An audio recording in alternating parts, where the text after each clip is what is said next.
రసాయన వ్యవసాయం విముక్తి కోసం చూస్తున్నారా? గోవు పాలనతో పాటు చేయు గో ఆధారిత వ్యవసాయం నీ ధ్యేయమైతే నీ అవసరం ఇక్కడ. అందరికీ నమస్కారం. నా పేరు మనోహరాచారి. మాది పద్మర గ్రామం, ఆదినాథ్ దగ్గర మా ఊరు. నేను 68 నుంచి వ్యవసాయం మాత్రమే చేస్తున్నా. 1968 నుంచి వ్యవసాయం మాత్రమే చేస్తున్నా. ఇంచుమించు 68 నుంచి కూడా వ్యవసాయం చేస్తున్నా.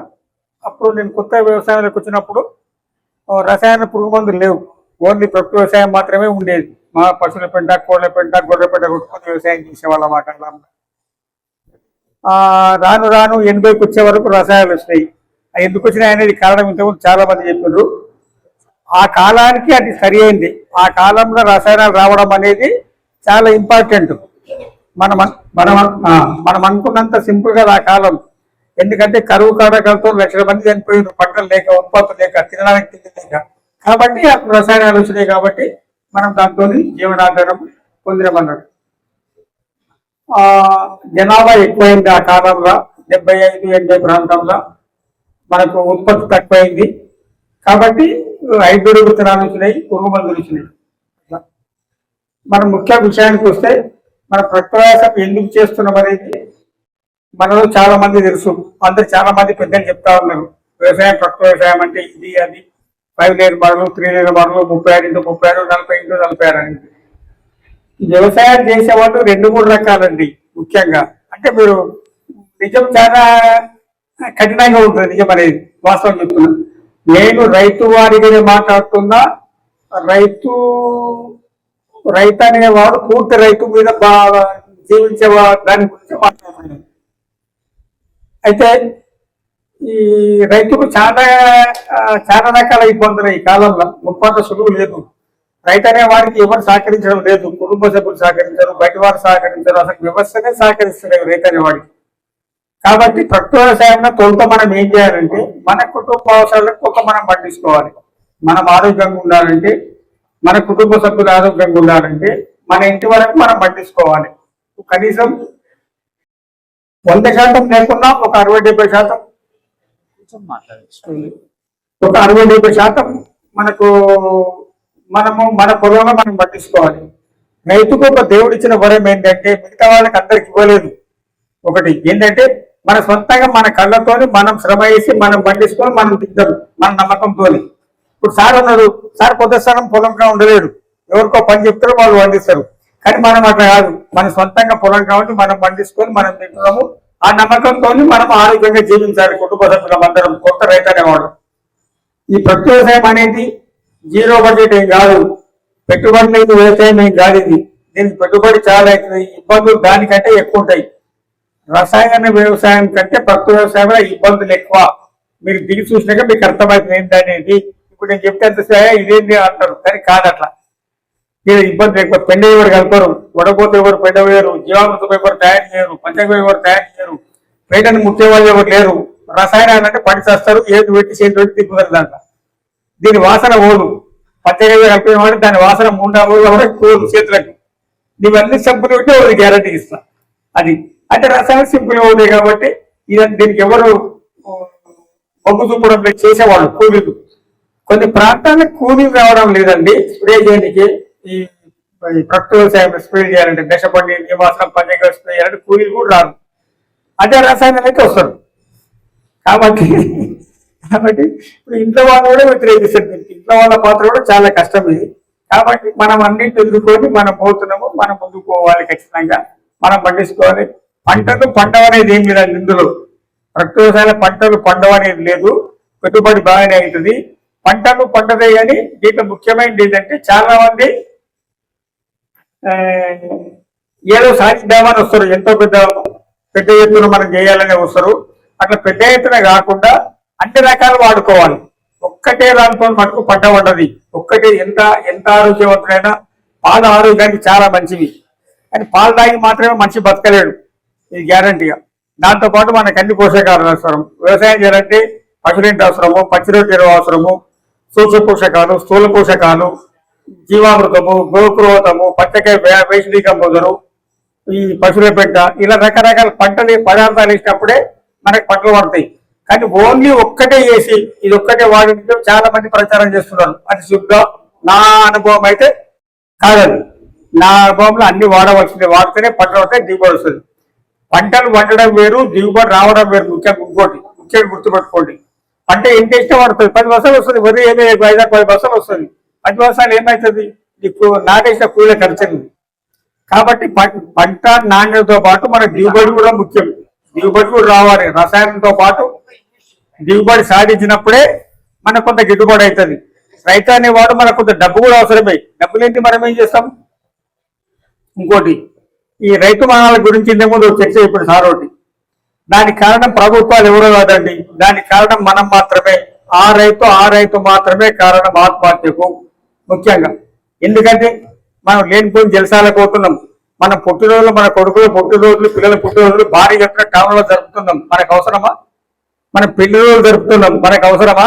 అమ్మనాయన గంజి వ్యవసాయం కానీ తన కొడుకు మటుకు లక్షల కోట్లు ఖర్చు పెట్టి ఫంక్షన్ హాల్లో పెళ్లి, మనకు ఫంక్షన్ హాల్లో పుట్టినరోజులు చేస్తున్నారు. అది మన సంస్కృతి కాదు. మన సమాజరీకం అమ్మనాయనకు సేవ చేయండి, అమ్మనాయన కనీస సంవత్సరం కోసం జ్ఞాపకం చేయండి. అది ఎవరు చేస్తలేరు. కానీ తన పుట్టినరోజు కొడుకులకు మటుకు పుట్టినరోజులు చేస్తున్నారు. అది పద్ధతి కాదని. ఇంకోటి, పెళ్లిళ్ళు మన స్థాయికి మించి పెళ్లిళ్ళు చేస్తున్నాం ఫంక్షన్ హాల్లో. మన ఇంట్లో కాడ పెళ్లిళ్ళు చేస్తున్నారు, మనం చేస్తలేము. మనకంటే పెద్దవాడిని చూసి ఇష్టపడుతున్నాం. అట్లా కాదు. అట్లా మన స్తోమతంతో, మన స్థాయి ఎంతో మనం అంతవరకు పోతే మనకి ఎలాంటి అప్పులు ఉంటాయి, ఆత్మహత్యలు ఉంటాయి. ఇది నేను గట్టిగా చెప్పగలుగుతా. ప్రధాన కారణం విపరీతమైన ఆదాయం వస్తుందని చెప్పి ఇప్పుడు 30-40 ఎకరాలు ఖమ్మం జిల్లా పోతే 30 నుంచి 50 ఎకరాల రైతులు మిర్చి చేస్తున్నారు. వాడు మొత్తం అప్పు చేస్తాడు మిర్చికి. భూమి కౌలు, విత్తనాల అప్పు, మందుల అప్పులు, ఇట్లా ఎకరాకి 2 నుంచి 2.5 లక్షలు అప్పు చేస్తున్నాడు. 30 ఎకరాలు అంటే 1 కోటి రూపాయలు అప్పు అవుతున్నది. ఇవాళ 10,000 మిర్చి పోతున్నది. వాడు ఆత్మహత్య చేసుకోకపోతే మరి ఇంకేం చేసుకుంటాడు? చేసుకోవాల్సింది. కాబట్టి ఇట్లా కాదు, మనం ఉన్నంతలో పోవాలి. ఉన్నంతలో పోయి ఉన్నంత ఆరోగ్యంగా ఉంటే మనం ఖచ్చితంగా అప్పులు చేసే అవసరం లేదు, ఆత్మహత్యలు చేసుకునే అవసరం లేదు. ప్రకృతి వ్యవసాయంలో పూర్తి కుటుంబ సభ్యుల సహకారంతో మనం ప్రకృతి వ్యవసాయం చేస్తే, నమ్మకంతో చేస్తే మనకే ఇబ్బంది ఉండదు. ఇంకోటి ముఖ్యమైనది ఏంటి, మనకున్న పొలంలో 4 ఎకరాల పొలం ఉంది. ఉదాహరణ రైతుకు ఒకటే పంట పెట్టొద్దండి, 4-5 రకాల 5-6 రకాల పంటలు పెట్టుకోవాలి. నేను చిన్న రైతులు, నాకు సుమారు 8 ఎకరాల భూమి ఉంటుంది. నీకు 8 ఎకరాలు రేగడి భూమి, బోర్ సౌకర్యం ఉంది. నా వ్యవసాయ క్షేత్రం ఇట్లా కూడా చేస్తారా అన్నంత రేంజ్ ఉంటుంది వ్యవసాయం. దాంతో సింపుల్ గా ఏం లేదు వ్యవసాయం మాది. అది చాలా బాగుంటుంది. ఇట్లా కూడా చేస్తాను. దాంతో ఉల్లి, వెల్లుల్లి, కంది, పసుపు, అల్లము, ఇలా రకరకాల పంటలు వేస్తాం. నేను ఇంతకుముందు అరటి, బొప్పాయి, జామ ఇలాంటి పంటలు పండించేవాడిని. సరే కాలక్రమంలో ఆరోగ్యం అనుకూలించక పంట పొరబడి మార్చి ఈ వెల్లుల్లి మా స్పెషాలిటీ. తెలంగాణలో ప్రకృతి వ్యవసాయాలు పండించే వెల్లుల్లి నేను మాత్రమే. అంటే ఇప్పుడు ఈ మధ్యన కొంతమంది లేదు, నేను పండిస్తే వెల్లుల్లి. ఉల్లిగడ్డ పండిస్తాం. ఏది పండించిన పంట పూర్తిగా ప్రకృతి వ్యవసాయం ద్వారా పండిస్తాము. మార్కెటింగ్ కూడా ప్రకృతి వ్యవసాయం ద్వారా మార్కెటింగ్ చేస్తాం. ఎక్కడే మేము ఎంత ఆన్లైన్లో బుకింగ్ చేస్తాము. బెంగళూరు, చెన్నై, హైదరాబాదు, తమిళనాడు, కర్ణాటక అన్ని రాష్ట్రాలకు మా సరికి ఎగుమతి అవుతుంది. లేదా పంట వచ్చిందంటే వారం 10 రోజులు అయిపోతే తర్వాత అంతే అడ్వాన్స్ బుకింగ్ మొత్తం మాది. ఇప్పుడు వెల్లుల్లి 2 ఎకరాలు ఇచ్చిన సుమారు 25-30 క్వింటాలు అయింది. పంట అయిపోయింది, దగ్గర పడ్డది. ఒక 5-10 క్వింటాలు చిక్కింది. అట్లా కాబట్టి మీరందరూ ఉన్న దాంట్లో రకరకాల పంటలు వేయండి. మనం మార్కెటింగ్ చేసుకునే పంటలు వేయండి. కానీ ఏదో వస్తున్నాయని చెప్పి అవతల వచ్చిన యూట్యూబ్లో చూసి వాళ్ళు ఖర్జూర పెట్టినారు, ఇది పెట్టిందని చెప్పి మనం ఆ రూట్లో మనం పోకూడదు. రైతు అనేవాడు సరే, వాళ్ళు చేసే వాళ్ళు చేస్తారు, డబ్బున్న వాళ్ళు చేస్తారు, కార్పొరేట్ వ్యవసాయం చేస్తారు, వాళ్ళు చేస్తారు. కానీ రైతు అనేవాడు మటుకు ఖచ్చితంగా అది చేయకండి. కుటుంబ సభ్యుల సహకారం తీసుకోండి. మన సొంతంగా కష్టపడాలి, మనం ఖర్చులు తగ్గించుకోవాలి, మనకున్నంతలో మనం పోవాలి. ఆరోగ్యంగా జీవించాలంటే మనం ప్రకృతి వ్యవసాయం వండే పంటలు మనం పండించుకోవాలి. చెడు అలవాట్లన్నీ మానుకోవాలి. రైతు అనేవాడు మొదలు చెడు అలవాట్లు అందరికీ మ్యాక్సిమం 90% వచ్చాయి చెడు అలవాట్లు. ఆ చెడు అలవాట్ల ద్వారా వచ్చిందేలో ప్రయోజనం, చెడ్డ పేరు వస్తుంది, సమాజానికి గౌరవం కోల్పోతాం, అన్ని రకాలుగా ఇబ్బందులు పడుతున్నాం. చెడు అలవాట్లు మానుకోవాలి. మనం ఆరోగ్యంగా ఉండాలంటే మంచి అలవాటుతో మంచిగా ఉండాలి మనం. ఇక మన వ్యవసాయానికి వస్తే నేను 2010 నుంచి పూర్తి ప్రకృతి వ్యవసాయం అండి. 2010 నుంచి 100% ప్రకృతి వ్యవసాయం మాత్రమే చేస్తున్నా. ఎలాంటి రసాయనాలు, కలుపు మందులు, పురుగు మందులు వాడకుండా పంటలు పండిస్తాము. మేము ఇంతకుముందు బెల్లం తయారు చేసేవాడిని. పాతకాలం వ్యవసాయం గురించి తెలుసు, కొత్త కాలం వ్యవసాయం గురించి తెలుసు. మీరు ఏ వారినా కూడా మీరు తెలంగాణలో పంట అప్పుడు 60-60 పండే పంటలు వామ, మకార, ఎవ్వలు, గోధుమల నుంచి నేటి తరము ఆపిల్ వేరు కానీ మనకు ఈ నూనె గింజలు కానీ చిరుధాన్యాలు పప్పు ధాన్యాలు ఇవన్నీ గురించి బాగా అనుభవం ఉంది. మేమేమైనా చెప్తాము. దీంట్లో ముఖ్యంగా పంట పండాలంటే నేల, వాతావరణం, విత్తనాలు ఈ మూడు ముఖ్యమైనవి. ఏ నీళ్ళలో ఏ పంట పడతానికి కూడా ముఖ్యమైనది మనకు. తర్వాత విత్తనాలు ఏ వేసుకోవాలనేది కూడా ముఖ్యమైనది మనకు. సమయం కూడా ముఖ్యమైనది. ఈ మూడు ఇట్లా పండితేనే మనకు పంట పడుతుంది. కాబట్టి ఇందులో ముఖ్యంగా వచ్చేది చీడపీడలు, కషాయాల ద్రవణాల గురించి. నేను కషాయాల ద్రవణాల గురించి బాగా చాలా మంచి కషాయాల ద్రవణాలు తయారు చేస్తున్నా. ఈ కషాయ ద్రావణంలో బాగా ఉన్నంత వరకు బాగానే అనుభవం ఉంది. మనకు మామూలుగా వాడే దాంట్లో నీమాసనము, దశపండి, అగ్నాసనము, పంచగవ్య, తోటికాడ కషాయము, పేడమూత ద్రావణము, శుద్ధిపాల కషాయము, పాల కషాయము, తోటి మనకు బావిల కషాయము, ఇలా రకరకాల కషాయాలు ఉంటాయి. ఈ కషాయాలు ఎలా తయారు చేయాలంటే ఆ సమయం సరిపోదు. మనకు ఒక కషాయం చెప్పాలంటే దశపండి కషాయం చెప్పడానికి 50 నుంచి 30 నుంచి 40 నిమిషాలు తీసుకుంటుంది. కాబట్టి సామాన్య కషాయం అందరికీ మిత్రులకు తెలుసు ఏ కషాయం ఏం పనిచేస్తుంది అనేది. కాబట్టి మీ కషాయాల గురించి ఒక పుస్తకం రాసిన కషాయాలు ఓన్లీ కషాయాలు ఇతర తయారు చేసుకోవాలి, ఇట్లా వాడాలి, ఏ పంటల మీద వాడుతుందో బుక్ తయారు చేసిన ఆ బుక్ మీరు తీసుకోండి అవసరం అనుకుంటే. మీరు ఎప్పుడైనా మీకు ఎప్పుడు కానీ మీకు అందుబాటులో ఉంటా. నేను 24 గంటలు మీకు అందరికీ అందుబాటులో ఉంటా. ఫోన్ చేస్తే. నా పేరు మనోహరాచారి. నా ఫోన్ నెంబర్ వచ్చేసి 9966984871 9966984871 9966984871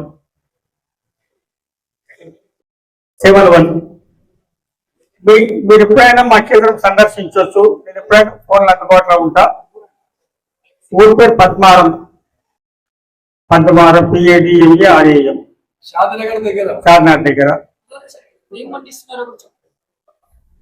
ఇప్పుడైతే ఉల్లి, వెల్లుల్లి, కంది, పసుపు, అన్నము ఉన్నాయి ప్రజెంట్ గా. ఈసారి పండించిన పంట అంతా అయిపోయింది. వెల్లుల్లి మాత్రం ఒకటి చిక్కింది ఇప్పుడు నా దగ్గర స్టాకు. అవసరం అనుకుంటే వెల్లుల్లి పండిస్తాం. పూర్తి ప్రకృతి వ్యవసాయం ద్వారా పండించింది. వెల్లుల్లి కూడా మనకు సంవత్సరం కూడా నిల్వ ఉంటుంది ఖచ్చితంగా. ఇప్పుడు 2 నెలలకు 3 నెలలకు అయిపోయి కాడంతో సంవత్సరం వరకు నిల్వ ఉంటుంది.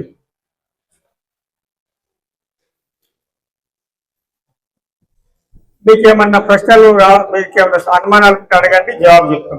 కషాయాల మీద ఏ పురుగులు వస్తాయి, ఏ తెగుళ్ళకి ఏ పురుగులు పడాలనేది కొందరికి ఉంటే అనుమానాలు. వరిలో కానీ, మన పసుపులో కానీ, మిర్చిలో కానీ, నీళ్ళు కానీ. ఇంకోటి మేము కషాయాలు తయారు చేసి అమ్ముతామండి, మార్కెట్ చేస్తాం. కషాయాలు కూడా శ్రీవాసనము, దశపండి, అజ్ఞాసనం, పంచగవ్య మాది పెద్ద మార్కెట్. మాది ఏపీ, తెలంగాణ, రాయలసీమ, తమిళనాడు మార్కెట్ అంతా అవుతుంది. మాకు చెన్నై కూడా మాకు మార్కెట్ ఉంది. ఈ పంచగవ్య మార్కెట్ ఈ 2-3 రాష్ట్రాల్లో మాకు మార్కెట్ ఇస్తాము. ఎవరైనా కావాలంటే మీరు ఫోన్ చేసి మేము ట్రాన్స్పోర్ట్ పంపిస్తాం అన్నాడు కషాయాలు. అవునండి, హైదరాబాద్. అంటే మిర్చిలో వచ్చే నల్లతామర పురుగు కొన్ని మొదటి నుంచి జాగ్రత్త. ప్రశ్న కూడా మీరు చెప్పండి, అందరికి తెలియదు కదా సార్. ఏమవుతారంటే మిర్చిలో వచ్చే నల్లతామర పురుగు గురించి నివారణ గురించి అడుగుతాడు సారు. ఈ నల్లతామర పురుగు గత 2-3 సంవత్సరాల నుంచి వచ్చిందండి. ఈ మిర్చి మీదనే కాక మిగతా పంట మీద కూడా వ్యాపిస్తున్నది. మిర్చి ఒకటే కాదు ఇప్పుడు వచ్చేది, కూరగాయల మీద, మామిడి మీద కూడా నల్లతామర పురుగు వ్యాపిస్తున్నది. ఇది కొంత ఇబ్బందికరమైంది. దీనికి ఇప్పుడే సొల్యూషన్ చెప్పండి, చాలా కష్టమైన పరిస్థితి. అంత ఈజీగా తగ్గనిది. కాకపోతే మొదటి జాగ్రత్తలు తీసుకొని, నిమ్మరసం తీసుకొని, పసుపచ్చ జిగురట్టలు పెట్టుకుంటే కంట్రోల్ అవుతుంది. అగ్నాశనం కొడితే బాగా కంట్రోల్ అవుతుంది తామర పురుగు. కాకపోతే పూత దశలో కొడితే పూత రాలిపోతుంది. అంటే ప్రాబ్లం ఉంది. దాన్ని చూసుకొని మనం కొట్టుకోవాలి. అగ్నాశనం కొట్టుకుంటే కంట్రోల్ అవుతుంది. దాంతోపాటు మనం పసుపచ్చ జిగురట్టలు పెట్టుకోవాలి. జిగురట్టలు పెట్టుకుంటే ఈ నల్లతామర పురుగు కంట్రోల్ అవుతుంది కొంతవరకు. కాదు, కొబ్బరి చెట్లకు ఏం చేయాలి బలానికి అడుగుతున్నది. కొబ్బరి చెట్టు శుభ్రం చేయాలి, మొక్క చుట్టూ శుభ్రం చేయాలి. శుభ్రం చేసి నీళ్లు పెట్టాలి. నీళ్లు పెట్టినా పంచకాయ పోయండి. ఒక 1/2 లీటర్ పంచకాయ నీళ్ళు కలిపి పోయండి. పోసి ఆచ్ఛాదన చేయండి. ఆచ్ఛాదన కంపల్సరీ. మనం పాలేకర్ విధానం ప్రకృతి వ్యవసాయంలో ఆచ్ఛాదన లేని చాలా కష్టపడుతుంది. పండ్ల తోటలకు, పూల తోటలకు ఆచ్ఛాదన చేయండి. దాని మీద ఏమైనా చెత్త చెదరం వేయండి. వరిగడ్డి మాత్రం వేయొద్దండి ఆచ్ఛాదనకు. వరిగడ్డి వేస్తే పంటలు చనిపోతున్నాయి, దెబ్బతింటుంది. చాలా మంది ఇప్పుడు వరిగడ్డి ఏమని వరిగడ్డి మటుకు ఆచ్ఛాదన వేయండి. వేరే ఇతరత ఏది వేసినా సరే నీళ్లు బాగా పోయండి, ఖచ్చితంగా తక్కువ అవుతుంది. సంవత్సరానికి 1 కేజీ దొద్దుప్పు పోయండి. దొద్దుప్పు, సన్నప్పు కాదు, లావు ఉప్పు పోయండి. పోసి సంవత్సరం 6 నెలలకు 3 నెలలకు ఒకసారి పంచకాయ పోయండి. పంచకాయ బాగా పనిచేస్తుంది. మనకు ఒక 2-3 నెలలకు రిజల్ట్ వస్తుంది కొబ్బరి మొక్కలకు. అదే మనకు కాండం తొలిచే పురుగు సుడు తొలిచే పురుగు వస్తుంది కొబ్బరి, దానికైతే మనం అగ్నేశ్వరం చేసుకోవాలి. అగ్నేశ్వరం అయితే ఈ వెల్లుల్లి సంవత్సరం నిలువ ఉంటుంది. ఎలాంటి పురుగు మందు లేకుండా పండించిన పంట ఈ కాడలతో ఉంటుంది. ఈ కాడలు అవసరం ఉన్నప్పుడు కాడలు తీసేసుకోవాలి, అవసరం ఉన్నప్పుడు. లేకుంటే కాడలతో ఉంటే మంచి ఇంట్లో పెట్టుకున్నామంటే ఇంట్లో ఖచ్చితంగా ఉంటుంది మనకి సంవత్సరం వరకు. మీకు అవసరం ఉంటే అయితే మేము ట్రాన్స్పోర్ట్లో కూడా ఇస్తాం అన్నట్టు, రాత్రి ట్రాన్స్పోర్ట్ వేసి. లేచేప్పుడు శబ్దం చేయదు, భోజనానికి వెళ్ళాలనుకున్న కొంతమంది వీళ్ళకి 50 మంది ఉన్నారు. చెప్పండి, ఇక్కడ రండి, గుర్తు చెప్పండి. ఇది పుస్తకం అండి. దీంట్లో కషాయాలు ఎట్లా తయారు చేసుకోవాలి అనేది మొత్తం డీటెయిల్స్ ఉన్నాయి. 20 రకాల కషాయాలు మనకి ఎట్లా తయారు చేసుకోవాలి, ఎట్లా వాడుకోవాలి, ఏమి వాడాలి పుస్తకాలు ఉంటాయండి. నమస్తే.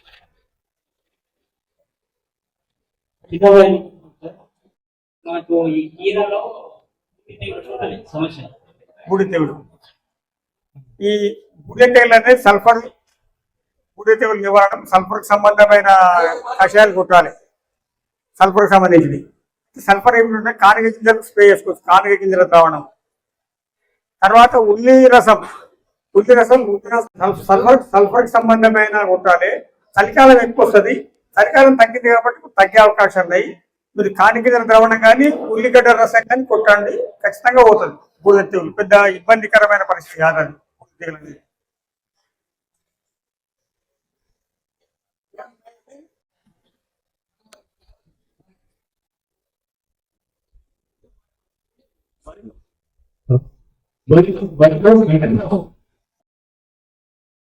సార్ నా పేరు బ్రహ్మారెడ్డి నాగర్కర్నూలు. అండి జాబ్ చేస్తున్నాను ఇంగ్లీష్ డిపార్ట్మెంట్ లో. కాబట్టి నేను చూసిన వరి పొలాల్లో మా మెడిల్ పోస్తుంది, కెమికల్ మందులు వాడిన కొంతమంది తగ్గట్లేదు. అయితే ఈ వరి పంటలో ఏంటంటే మనకు ముఖ్యంగా చిరుపుట దశలో అగ్నాస్త్రం స్ప్రే చేసుకోవాలి. ఖచ్చితంగా పురుగున్నా లేకుండా చిరుపుట దశలో అగ్నాస్త్రం స్ప్రే చేసుకోవాలి. మనం అగ్నాస్త్రం స్ప్రే చేసుకుంటే ఈనిన తర్వాత వచ్చే మెడవిరుపు కానీ ఆ తెల్లకంకి తెగులు కానీ ఖచ్చితంగా రాదు. కానీ ఈనాక వచ్చినాక మనం ఏం చేయలేము, దాన్ని కెమికల్ కూడా మనం ఏం చేయలేము. స్టేజ్ దాటిపోతుంది, వారంలో ఎర్రగా అయిపోతుంది, అయిపోయాయి మనకు. కాబట్టి చిరుపుట దశలు ఖచ్చితంగా పురుగున్నా లేకుండా అగ్నాస్త్రం స్ప్రే చేసుకోవాలి. మరిన్ని వీడియోస్ కోసం గౌ స్వగ్రామ్ యూట్యూబ్ ఛానల్ని సబ్స్క్రైబ్, లైక్ అండ్ షేర్ చేసి అన్ని నోటిఫికేషన్స్ కోసం పక్కనున్న బెల్ ఐకాన్ను క్లిక్ చేయండి.